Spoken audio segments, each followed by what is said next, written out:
Hello, guys, and welcome to another edition of Pink Sock Reacts, the show where me and Gorak, we sit down, we watch a classic horror movie, a classic movie, whatever. We listen to movies, we watch music. Wait, what? Um, You but listen to movies, yeah. we listen to movies and watch music, and we let you guys know what we thought of it.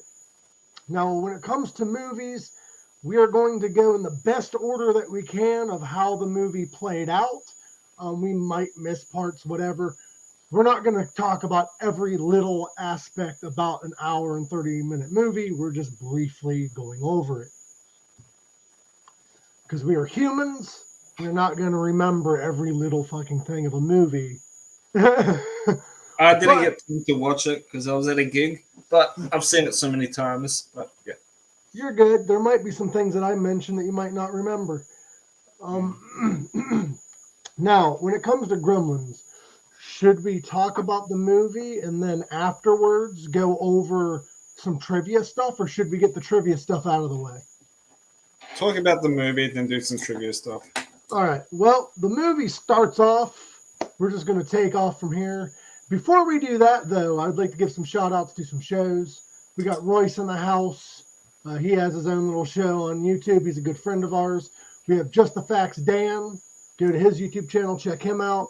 We have Dabs with Dads. You can go to Dabbing with Dads, check them out. We have In the Trenches with Ryan Roxie.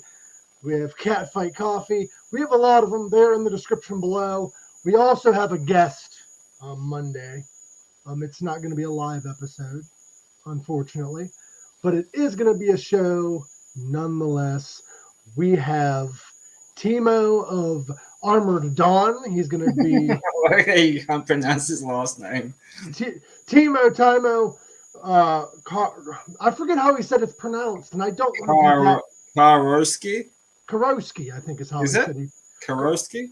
Yeah, Karowski. I don't know, but he's a great dude. He was a lot of fun to talk He to. was a cool dude. I thought he was a drummer from a sugar. But he was a really cool dude. But let's get into Gremlins, shall we? Yeah. Now that we got all that out of the way. I have a glare in the back, so I apologize. I'm going to try to find a way to get that going. So do I. Like it. But the movie starts off with this guy. He's trying to get his son a gift. And he ends up going to this basement-type store. It's down in the middle. It's down in the bottom of this building. It's ran by an Asian fella. Looks kind of like Mr. Miyagi from Karate Kid. But he has one messed up eye. But he's running this thrift shop kind of place. And this dude is trying to sell him a product because he's a failed inventor, I guess. But he's trying to sell this guy the bathroom buddy. Now, bathroom buddy is usually a friend of yours that gets your back for you. But for this guy, the bathroom buddy is like a what do you call that? A pocket knife kind of thing. But it has razor blades on it, and it has a toothbrush and all kinds of crazy shit. But this dude's trying to sell him this bathroom buddy, and then he hears a noise in the background. And this is when we're introduced to our popular character. He doesn't have a name yet, but he is a, what do they call them? What's the technical term for the Gremlins? Gizmo? No, Gizmo is his name that was given to him. Oh, fuck. This sickness really has my brain on a fog. The guy's name is Mr. Ming, but Mogwai, sorry. This is when we're introduced to our first Mogwai. The guy is trying to buy Mogwai off of Mr. Miyagi or Mr. Wing. He's trying to buy it off of him. He says, not for sale. And that's how he says it, not for sale. He's trying to buy it for $100, $200. The kid's like, you're mad, old man. So he meets the kid outside. The kid ends up selling him the Mogwai. And he tells him, there are 3 rules that you must follow. You must never let him near light, which light, they just hate light. But sunlight kills them. Now, fun fact, Gorak, that I had discovered. Do you know why they did light in general? What's that? Do you know why they chose to not allow the Mogwai, which later on is named Gizmo, but any Mogwai is not allowed near light? No. It was originally going to be sunlight kills them, but the reason why they can't be around light and they don't like light is because the puppeteers and the guys running the Gremlins couldn't make them look realistic in light. So they used a little bit of lighting tricks because most of the movie took place in the dark. Nice. That's why they did it. It's an old school sci-fi trick. The second rule of the Gremlins or the Mogwais, are you are not allowed to feed them after midnight. Yeah. And then the third, and possibly one of the more important rules, you can't get them wet. And I know I probably got the order of that all fucked up, but it is what it is. I think feed them after midnight's the most important rule. But anyway, we are introduced to the kid who's his son. He works at a bank, and there's some woman that reminds me of the Wicked Witch of the West. She's like, "Give me your little doggy," because the dog broke her snowman. Fuck that woman. I'm sorry, but that woman's a bitch. But she gets hers later on in one of the funniest death scenes in a horror movie ever. But the kid ends up hiding his dog, whatever. The dad comes home, turns down the lights, introduces him to the Mogwai. The mom takes a picture. The brights are on the flash, on the camera. Blinds Gizmo, which is his name now. And Gizmo hates light, as we were introduced, because now he has to tell the 3 fucking rules to his son. His son loves Gizmo. Gizmo's introduced to this kid's friend, who is played by Corey Feldman.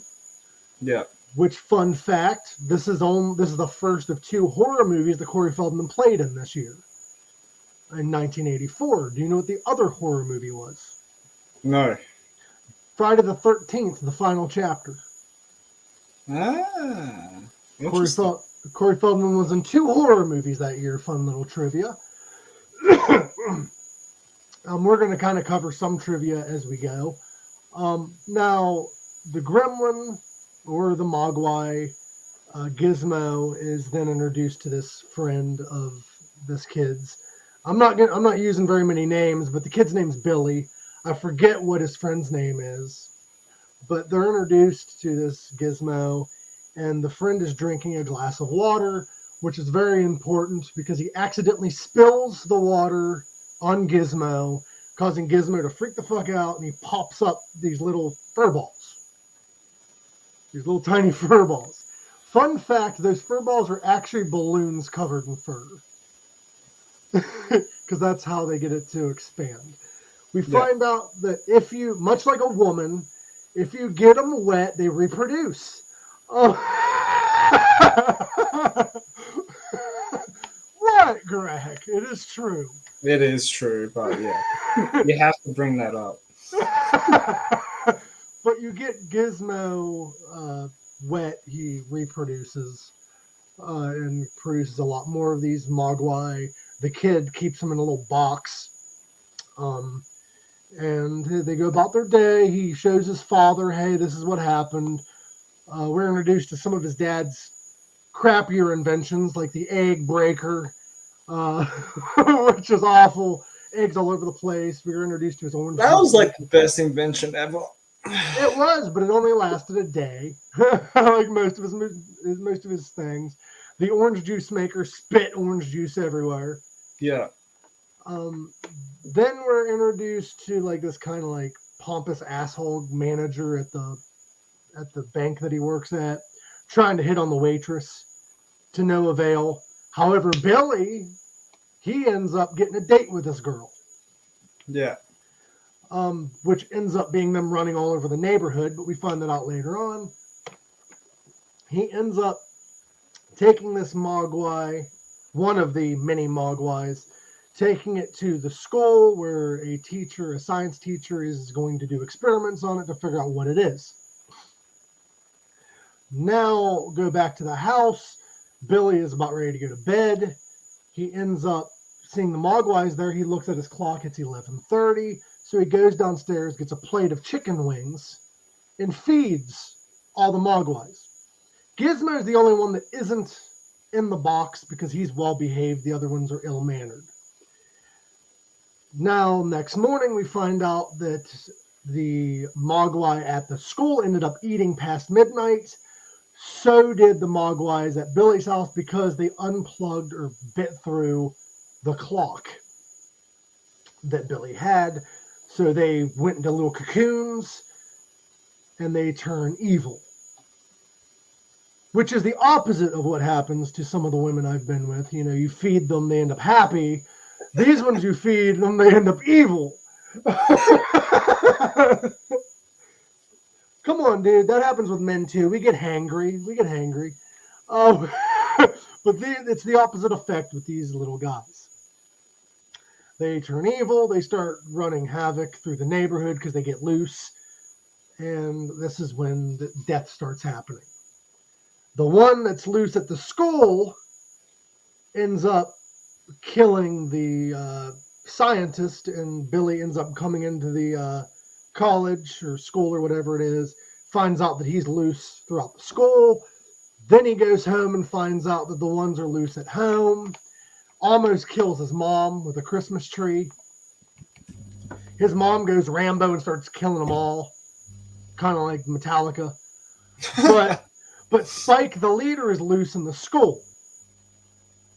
They end up saving his mom. Now, I read a fun side note. Do you know what the original plan was for his mom? What was it?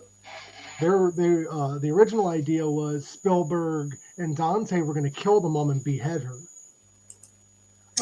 But they wanted it to be a more family-friendly film, and they wanted her to stay alive.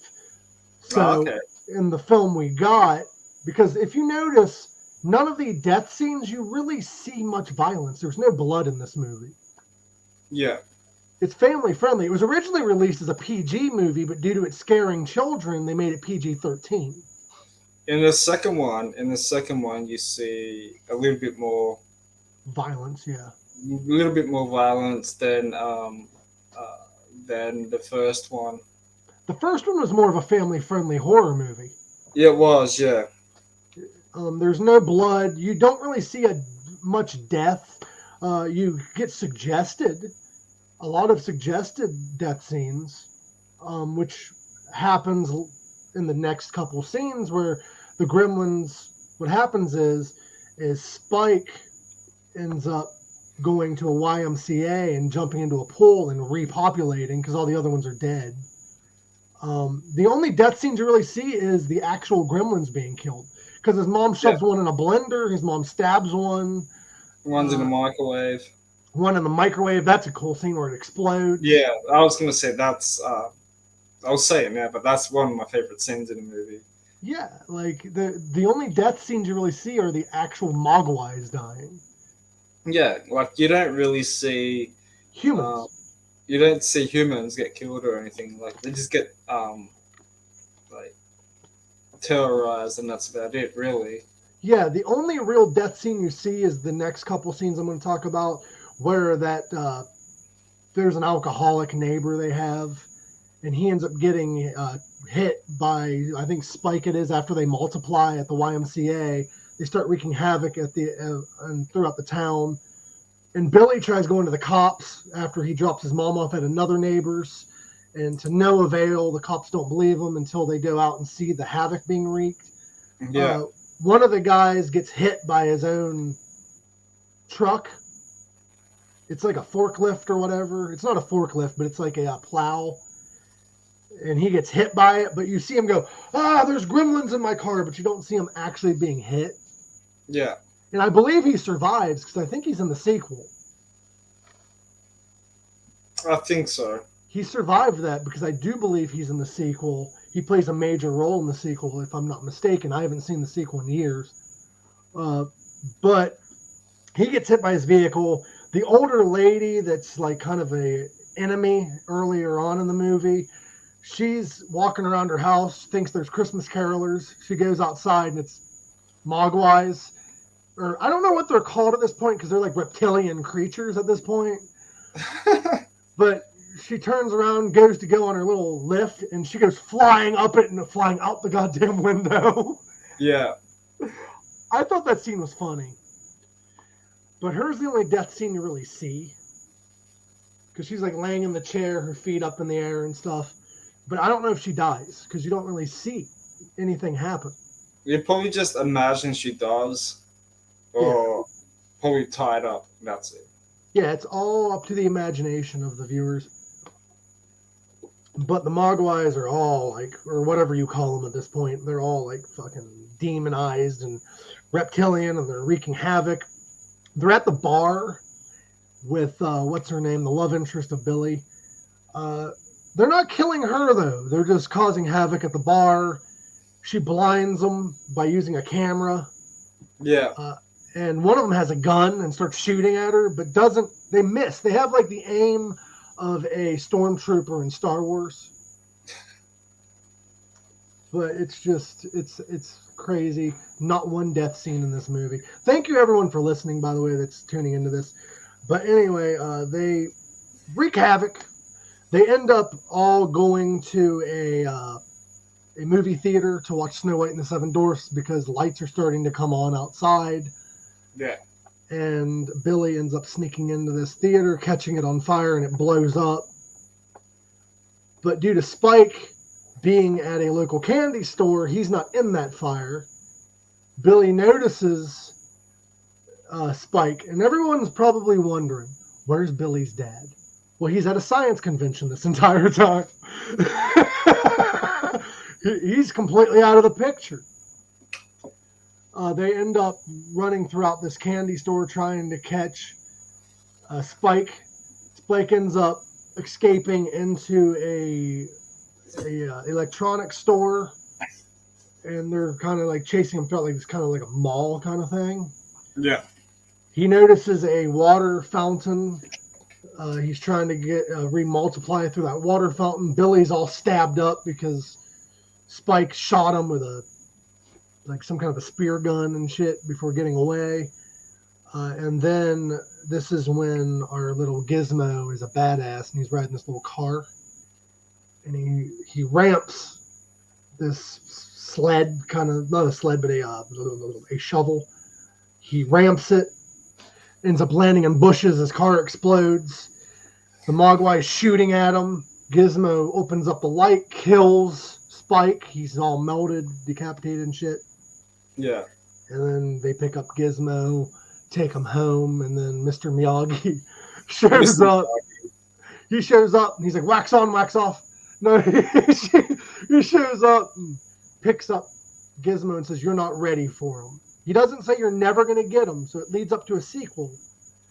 But he's like, you're not ready, and then we got the end credits and all that. What did you think of the movie? It's a classic. Great. Dude, it's one of my it's an all-time favorite of mine, man. Like, I remember watching it when I was really young. You know, it kind of freaked me out a little bit, as far as I remember watching it when I was younger. But it's still a classic movie, dude. Like, I still watch it to this day. It freaked out a lot of kids, and that's why it was rated PG-13, because people were going thinking it was a children's movie. It is a family-friendly horror movie. It could have been a kids' movie, you know, like if it wasn't for all the violence and shit. It could have been, and this movie really is cute. It's adorable, and it's not like your typical horror movie. There's like we said earlier, there's no real violence in this movie. Not towards humans. It's all towards the creatures. Yeah. Other than that woman flying through the window. Yeah. But it's a great movie, man. It's one of those movies you can still watch over and over and over again without getting sick and tired of it. Yeah, and then the sequel's really good too, which we might cover that eventually. I don't think it's considered a holiday movie because I don't know if the second. I don't think it is. I think it is kind of based around the Christmas time period or something like that. That one, but I can remember one of the scenes on Gremlins 2 how Gizmo puts the red bandana around his head and then Uh-huh. shoots the arrow with the fire and thinks it's like Rambo or some shit. But other than that, yeah, it's not really. The second one isn't really a Christmas movie, I don't think. What would you rank this movie before I get into the trivia side of things? 8.5 out of 10. I was going to give it a 9 out of 10. Yeah. It's a classic. It's a classic Christmas movie. And it's one of the, I think it's like one of the first movies to do something with their effects, or like one of the very first like movies Yeah. to do those type of effects, because this is way before CGI and technology, like computer technology stuff. That was And like, at that scale, because arguably E.T. was the first. But oh, this one is at a huge scale. You have like thousands of computer effects and stuff because there's a lot of these mogwais in the movie. but like all like the gizmos and the other creatures, like they're all real though. Yeah. They're all like mechanical real. Yeah. Characters, but I think they had voiceovers over them. I'm not too sure. They did. They had voiceovers done by, believe it or not, Gizmo is voiced by Howie Mandel. Okay. And all of the the other mogwais, the evil ones that are like all reptilianized, Yeah. they are voiced by Michael Winslow of Police, that was in Police Academy and Spaceballs. Okay. Interesting. And by the way, I did miss word Stripe. I kept calling him Spike throughout the review. I apologize for that. That's my misspeaking. But here is some trivia for you guys that are interested in some trivia. The set for Kingston Falls. Now, Kingston Falls should be a familiar name because that was also used in Back to the Future. Okay. They came out the next year, and it was also the same set. They were both of those movies were filmed in Universal Studios in their back lot. Nice. Originally, Stripe and Gizmo were supposed to be the same character, but due to arguments between Steven Spielberg and Joe Dante, Spielberg said that they should be different characters because there should be a good guy and a bad guy. Yeah. So that people could identify. So Joe Dante agreed. One of the studio notes to director Joe Dante and executive producer Steven Spielberg on seeing the first cut of the movie was that there's too many gremlins.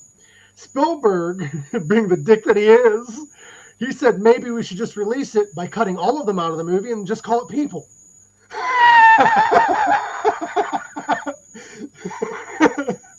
People, the new batch. In Cantonese, the movie Mogwai actually translates to devil, demon, or gremlin. Oh, okay, that's cool. Those evil gremlin fucking creatures were kind of freaky, but like they had humor as well at the same time, which I liked about it. And in the second movie, they actually speak. They do, and there were like multiple ones. Yeah, in the second one, they actually talk. Yeah, that was cool though. I'm pretty sure Hulk Hogan was in that movie. I'm not sure. We'd have to rewatch it because I've seen this one more than I have the sequel. Yeah, I watched the sequel a few weeks ago, and I'm pretty sure Hulk Hogan was in that. So, one of the main actors, Zach Galligan, he recounted in an interview that when the movie was made, there was no CGI, so it was all like, of course, like we said, animatronics. Yeah. Do you want to guess how much each one of those animatronics cost? $20,000. $30,000 to $40,000 a piece. 30 to 40. Yes. Shit. And when every actor left the lot, they had security check their trunks to make sure that they didn't steal any of them. You reckon there's probably like the original gizmos out there, like in a museum or something? Or? Yeah, more than likely. Did you know that before they did animatronics, they wanted to use monkeys? They wanted to put the Gremlins' heads on monkeys, but the monkeys kept freaking out. Oh, they would have. They would have been pretty hard to contain and train as well. Like doing the scene. I would like to see a crossover of Chucky and Gremlins. I want to see Gremlins versus Trolls. So, did you know that there was no dialogue for any of the Mogwais? None at all. It was all ad-lib between the actors. Okay. Especially Gizmo. And also with Gizmo, Howie Mandel had to redo every scene in multiple languages. Fuck. Yeah. This movie was the second highest ranked movie released that month. Yeah. Do you know why? They released this movie the same exact day as Ghostbusters. Shit. But then Ghostbusters would have been on top. Yes, but believe it or not, Gremlins only lost by 1 million views. Still. It sounds like they only lost by 1 million sales. Now, $1 million sounds like a lot, but blockbuster-wise, that's not a whole lot. Nah, to them it's nothing, I guess. Like, it's not a whole lot on opening week. However, it probably would be now, wouldn't it? It is now, yeah. It's a decent amount for anyone.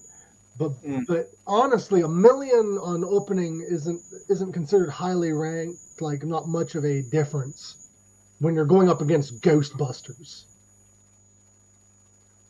After watching Tim Burton's earlier short films, executive producer Steven Spielberg actually considered him to direct this movie. The reason why he considered against it, because as of 1984, Tim Burton didn't direct any full-length movies. Okay. His first movie turned out to be Pee-wee Herman's Big Adventure. Pee-wee Herman. Chris Columbus, not to be confused with Christopher Columbus, he was the one of the main writers of this movie. Yeah. Like we stated earlier, the original idea was for the Gremlins to kill the dog and cut off his mom's head. But it was considered too graphic for a movie of this nature. The Gizmo puppets, all of the little gremlin puppets, they were so hard to operate and so frustrating, and they kept breaking down, that the movie actually added a scene just for the actors where Gizmo is strapped to the wall and they're throwing darts at him. Yeah. That's what the actors wanted to do with Gizmo. So they kind of added it to the movie so that they could do it. Yeah. So that was cast members throwing the darts at Gizmo. That's pretty cool. The no bright light sequences, we already mentioned this earlier, was so that they can hide the fact the puppets kept acting up and all that shit. So they made it look more realistic. Gizmo was actually an inspiration for a toy later on in the 90s called Furby. You might remember that. It was a multi-million-dollar selling toy. Yeah. They actually were inspired by the Gremlins. So that's a fun little note. That's cool. The role of Billy, the main boy that owned the Gizmo, was actually casted by Judd Nelson and Emilio Estevez earlier on. Okay. Do you want to guess the budget of this movie? Would it be in the thousands? No. Think of in the millions. It has to be in the millions because each individual Gizmo. 300 million. Only 11 million. Oh, close. But the movie earned 148 million domestically. Still good, like back then. Very good. Yeah, like today now it would be average. This is the first movie released in 1984 to star Corey Feldman. The second one, of course, was Friday the 13th, the final chapter. Yeah. That's all of the trivia I've got. Is there anything you wanted to add about the movie? No, but I would like to see a part 3. But I doubt that would happen. Allegedly, they're working on a animated series that's a prequel. Animated series would be cool though, because They're it's a saying little bit different. they're saying it's going to be a prequel. It's been in the works for years. I don't know if it's actually going to happen, but I heard it's going to be a prequel to how the Mogwais, like how they came to be. Yeah, Rumor has it there is going to be a third one, but it's going to have to take place like 20 years after the second one or 30 years after the second one. yeah. I hope if they're gonna do a third one, I hope it's they bring back sort of like the original characters that that's still around, and maybe the director. It's going to have to be the first movie in a long time to use animatronics and not CGI too. I reckon it'd be CGI. Yeah, they might just switch to CGI because it's more practical nowadays. I think so. Be cheaper, I guess. Yeah. Well, that was Gremlins, guys. Go check it out if you haven't already. You should have because it is a Christmas classic. But if not, go check it out. And also Monday, we're going to be premiering our episode with Timo of Armored Dawn. Don't laugh at me. I'm not going to try to pronounce his last name. I love that dude, but Good dude. good dude, good dude. But I love you all. Go check out all the other shows in the description below. Love you guys. And as always, live long, rock hard. And don't forget to subscribe, and hit that share button, that like button. We love you guys. Peace out. Live long, rock hard.